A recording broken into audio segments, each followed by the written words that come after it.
Wait. So where did they go after Seoul? Just southwest. So no one's worried about them being on the west coast all month?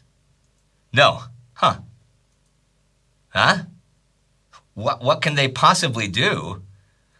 Yeah, maybe you're right. Yeah, okay. See ya. July 30th, 1950. You've been trading space for time, giving up land in the hope that reinforcements will arrive in time to prevent total defeat. Eventually, you run out of space, though, and you give the order, stand or die.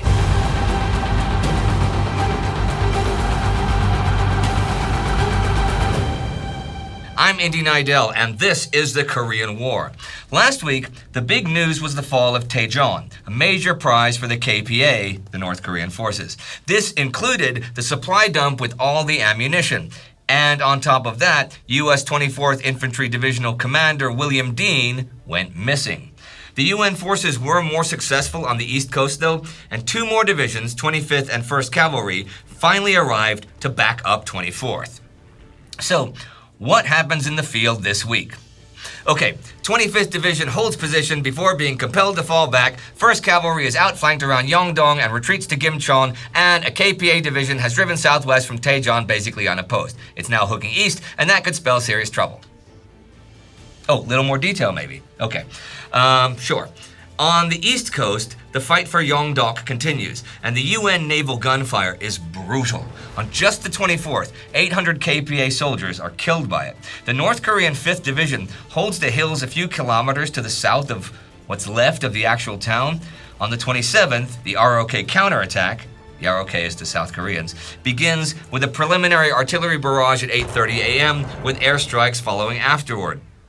The battle lasts the rest of the week without respite, and it is fierce. It also, even though the week ends without a clear victor, is different from other fights we've seen. During the last half of July 1950, this holding battle on the East Coast by the ROK 3rd Division was the only one that succeeded in all of Korea.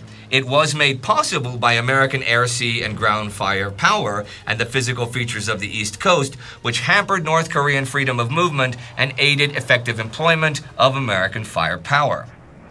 So, the week ends, and ROK 3rd Division is still holding back the enemy.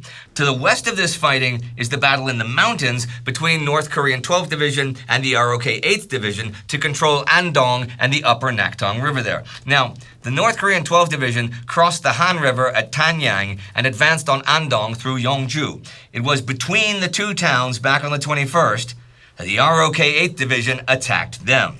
The fight over the next few days was bloody, and 12th Division's affairs grow more complicated as this week gets going, because they have been ordered to take Pohangdong on the coast by the 26th. That is over 100 kilometers from where they are, though, and they'd have to not just get through the ROK 8th Division, but also across mountain ranges that can only be crossed on foot, or maybe by ox cart. And even just doing that alone by the 26th would be a major feat. But they do try. They resume daylight marches despite being hit daily by UN air power, and by now they have pushed ROK 8th Division back to the point that they're fighting for Andong itself. Spoiler, 2 days from now on August 1st, the North Korean forces take the town, but the North Korean 12th Division, made up of crack troops, many of them veterans of the many Chinese wars, has been beaten so bloody that they are forced to halt there for rest and recovery. The U.S. 25th Infantry Division arrived a couple weeks ago in Korea and went into the lines last week, first fighting at Yecheon. Yecheon is held now by the ROK Capital Division, and they fight off the North Korean 8th Division the rest of July. 25th Infantry Division's overall task is to help the ROK in central Korea prevent the enemy from breaking into the upper Nakdong Valley. Sangju, the crossroads for all the mountain roads in that area, commands the Nakdong Valley, 65 kilometers or so northwest of Daegu.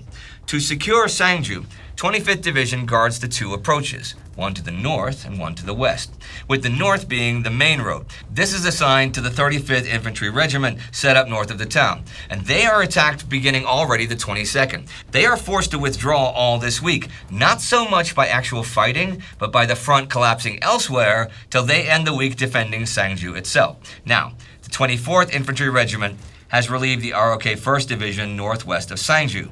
They are also hit starting the 22nd. They are routed, but soon saved by the ROK 17th Regiment. But that regiment heads away since it's part of the current ROK reorganization, leaving only the panicky 24th guarding the western approach to Sangju. The tendency to panic continued in nearly all the 24th Infantry operations west of Sangju. Men left their positions and straggled to the rear. They abandoned weapons. On one occasion, the 3rd Battalion withdrew from a hill and left behind 12 .30 caliber and 3 .50 caliber machine guns, 8 60mm mortars, 3 81mm mortars, 4 3.5-inch rocket launchers, and 102 rifles. On another occasion, L Company took into position 4 officers and 105 enlisted men. A few days later, when the company was relieved in its position, there were only 17 men in the foxholes. The number of casualties and men evacuated for other reasons in the interval had been 1 officer and 17 enlisted men, leaving 3 officers and 88 enlisted men unaccounted for. By the 26th, 24th Infantry is engaged by the North Korean 15th Division, and the rest of the week is pretty much constant contact, with 24th holding positions during the days and withdrawing at night. By today, they're at high ground 5 kilometers west of Sangju. Tomorrow, the battered remnants will withdraw through Sangju. By the 27th then, the North Koreans have the whole Mungyang Divide and are moving into the upper Naktong near Hamchang, despite the North Korean 1st Division taking some 5,000 casualties to do so. Also, North Korean 15th Division, in its fight against the ROK and the 24th Infantry, is down to 5,000 or so men. As for the U.S. 1st Cavalry Division, they begin the week fighting the mighty North Korean 3rd Division for Yeongdong and blocking the way to Daegu. There are loads of refugees in Yeongdong, which help the North Koreans infiltrate 1st Cavalry positions. And by the 25th, they're forced to withdraw. North Korean 3rd Division, though, is by now down to about 5,000 men, just half strength. The 27th Infantry Regiment from 25th Division has been defending 1st Cavalry's rear, but they are pushed back all week until the 29th when they get orders to head to near Daegu to be a reserve. They have inflicted some 3,000 casualties on the North Korean 2nd Division in what is generally a well-executed withdrawal. 1st Cavalry sets up defensive positions at Gimcheon, where they can also guard the Sangju Road heading north. By today, however, as the week ends, the enemy is sending a strong force around 1st Cavalry's left flank to the south while also advancing on Gimcheon. 8th Army Commander Walton Walker is not at all happy about either 1st Cavalry's or 25th's performance, and especially about the withdrawals, which he thinks threaten Daegu. On the 26th, he calls overall UN Commander Douglas MacArthur's headquarters in Tokyo and asks if he can move 8th Army headquarters from Daegu to Busan for the security of the irreplaceable communications equipment. I should point out, he does not say anything about withdrawing any tactical units to Busan, just the headquarters. MacArthur's Chief of Staff, Edward Almond, is who he's actually talking to, and he says such a move at that time would have a very bad effect on 8th Army units and also on the ROK troops. It might lead to the belief that 8th Army could not stay in Korea and might be the forerunner of a general debacle. MacArthur and Almond fly over to meet Walker the next day. In this lengthy conversation, General MacArthur never mentioned Walker's request of the day before, nor did he in any way criticize Walker. But he did emphasize the necessity of 8th Army standing its ground. He said withdrawals must cease. Later, after lunch, MacArthur said there would be no evacuation from Korea. There would be no Korean Dunkirk. On the 29th then, Walker gives 25th Division what is called the stand or die order by the press. There will be no more retreating, withdrawal, readjustment of lines, or any other term you choose. There are no lines behind us to which we can retreat. Every unit must counterattack to keep the enemy in a state of confusion and off balance. There will be no Dunkirk. There will be no Bataan. A retreat to Busan would be one of the greatest butcheries in history. We must fight to the end. Capture by these people is worse than death itself. We must fight as a team. If some of us die, we will die fighting together. Any man who gives ground may be personally responsible for the deaths of thousands of his comrades. I want you to put this out to all the men in the division. I want everybody to understand that we are going to hold this line. We are going to win. This is picked up. The New York Times News of the Week headline today reads, "Crisis nears." It says, "The critical point in the defense of Korea has already been reached or will shortly be upon us. For 5 weeks we have been trading space for time. The space is running out for us. The time is running out for our enemies." Walker says the simple truth is the war has reached its critical stage. This is more true than you might think, because remember, at the very beginning, I said a North Korean division has hooked around east. Yeah, well, the North Korean 6th Division has done something that can only be described as brilliant. Already July 11th, it turned off the road south of Seoul and made for the west coast. And after that, until this week, it has literally been off 8th Army's radar. They took Gunsan, then Jeonju. Their plan is to make a wide end run around 8th Army to Busan, bottling up all of the American and South Korean forces. South of the Daejeon-Daegu-Busan highway, there are only a few hundred scattered ROK troops. Well, 6th Division leaves Jeonju the 20th, and the 25th assemble at Sancheon. Chinju is next. Walker has finally been alerted that this is in progress to 24th, and he orders 24th Division to somehow try to block it. They have been out of combat exactly 1 day after 3 weeks of hell, and have in no way made up for their huge losses in men and equipment. North Korean 6th Division Commander Pang Ho-san tells his troops, "Comrades, the enemy is demoralized. The task given us is the liberation of Masan and Chinju and the annihilation of the remnants of the enemy. The liberation of Chinju and Masan means the final battle to cut off the windpipe of the enemy." Well, the 19th Regiment of 24th Division was badly mauled the last couple weeks, but it reorganizes at Chinju.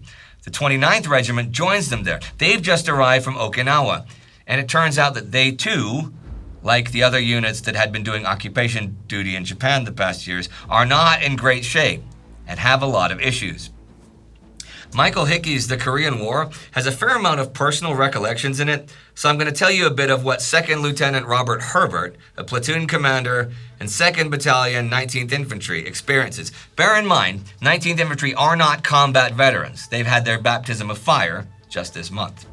Well, on the 28th, Herbert and 60 or so men are on a recon patrol out of Chinju, and a company from 29th Infantry has gone ahead.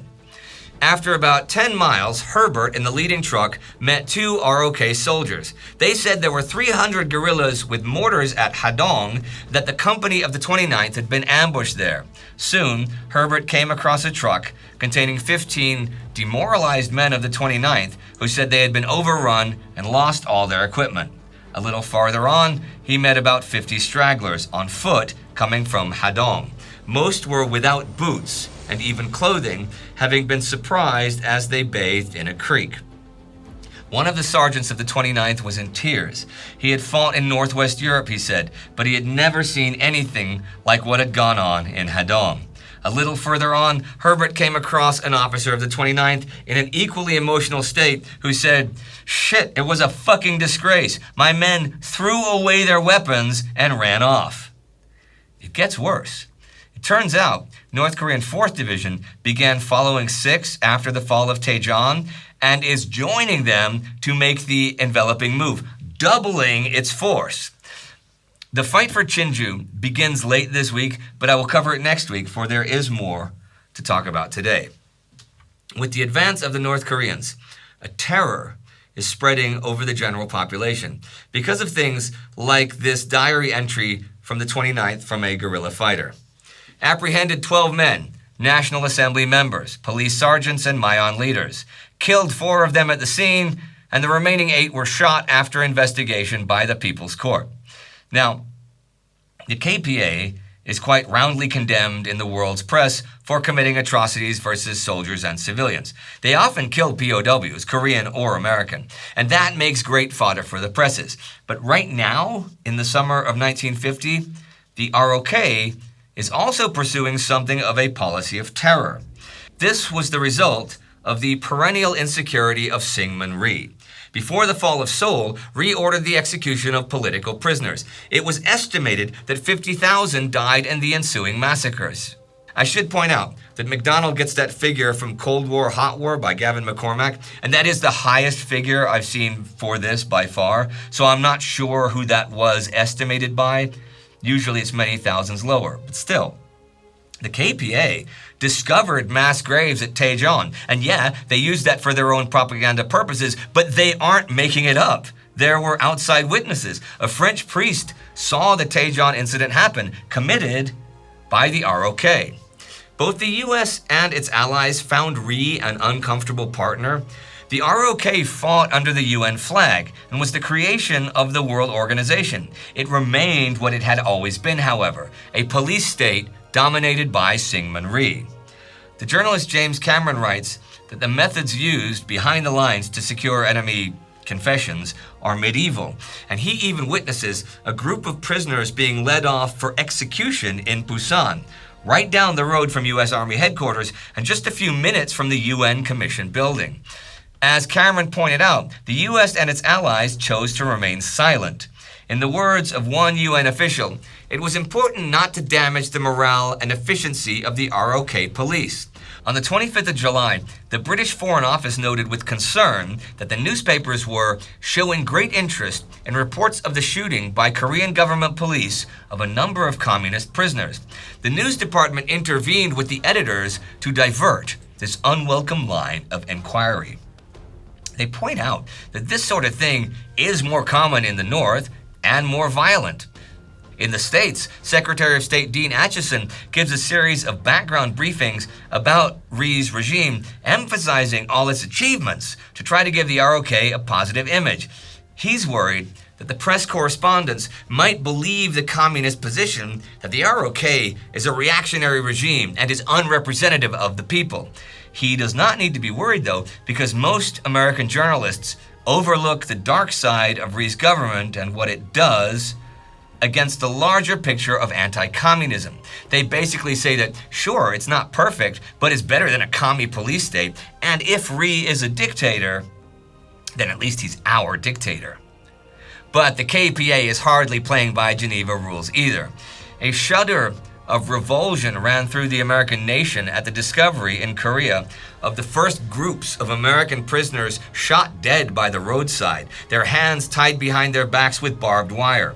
It rapidly became apparent that the North Koreans served prisoners in such fashion whenever they had no explicit need for them alive for propaganda or intelligence purposes. But you know what this all means for the general population, right? It means terror from both sides. Conscription, murder, torture. It means you are not safe in Korea right now, whoever you are.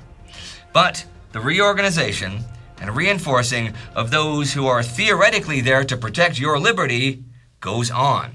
On the 24th, the reorganization of the ROK Army is basically complete, and it is now in two corps. First Corps is the 8th and Capital Divisions. Second Corps is the 1st and 6th Divisions. 2nd Division is now inactivated, and what's left of it is integrated into 1st Division. 3rd Division is directly under ROK Army control because it's isolated along the East Coast, so it cannot effectively be controlled by 1st Corps across and in the Taebaek Mountains.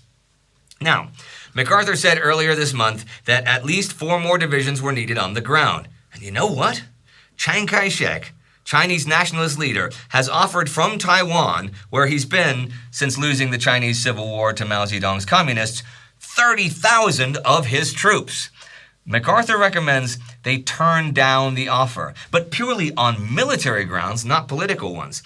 He does not trust the quality of Chiang's forces, who had been beaten badly by Mao's communist forces, and also have no artillery or real logistical chain. On top of that, them leaving Taiwan might be an invitation for Mao to invade. But the US can't just say, no thanks, to Chiang, and moreover, have to be seen to publicly back him, since his just being there helps divert Chinese Communist forces from going elsewhere in the Far East, including Korea. So MacArthur goes to see Chiang to tell him this, and will meet him tomorrow. Much more on that next week, though, because it is really complicated. Something I also haven't talked about yet either is a plan in the back of MacArthur's head for an amphibious landing to hit the enemy in the rear. However, since he presents it to the powers that be next week, I will talk about it then. So, plenty of MacArthur next week. But what about other UN nations and reinforcements? Bill Slim, who we saw a lot of in World War II in East Africa and Burma, was called out of retirement a couple years ago to replace Bernard Montgomery as chief of the British Imperial General Staff. I mention him because when the Americans made very clear they expected other United Nations to send in ground troops, British Ambassador to Washington Oliver Franks wrote to British Prime Minister Clement Attlee that it was important to at least send a token force. Slim said a token force would be pointless because of the efforts required to supply it so far from home. Franks then told Attlee that they need to respond positively, and respond at once, pointing out that Britain was still considered the U.S. true blue partner in wars, and not sending any ground troops would be seen by many as disapproving of U.S. policy in Korea, and would no doubt affect U.S. appropriations for NATO defense and rebuilding Europe. This was nothing short of moral blackmail. Not unusual in coalition politics, but it settled the matter. This week on the 24th, Attlee tells the Defense Committee they have to send troops to Korea. Slim recommends nothing smaller than a strong brigade group, 3 infantry battalions, a regiment each of armor and artillery, and the New Zealand Artillery Regiment that's been offered to them already. Under no circumstances will he allow them, though, to touch either the Malaya or Hong Kong garrisons. So that die is cast, and against very vocal opposition, the British defense budget is raised £30 million for the rest of the year, and national service extended from 18 months to 2 years. That alone will provide 50,000 men in the short term for overseas duty and a strategic reserve. Britain is rearming.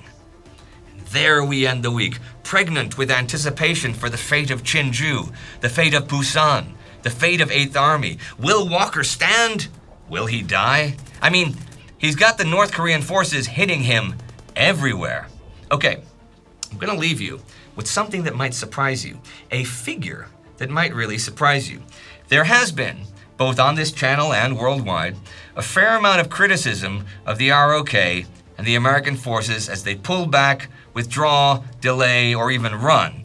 But these weeks of battle, even being both outnumbered and outgunned, have had an effect. See, it's easy to focus on the losses of those being defeated time and again, but they have inflicted losses on the KPA during all this time. Heavy losses. Heavier than they think.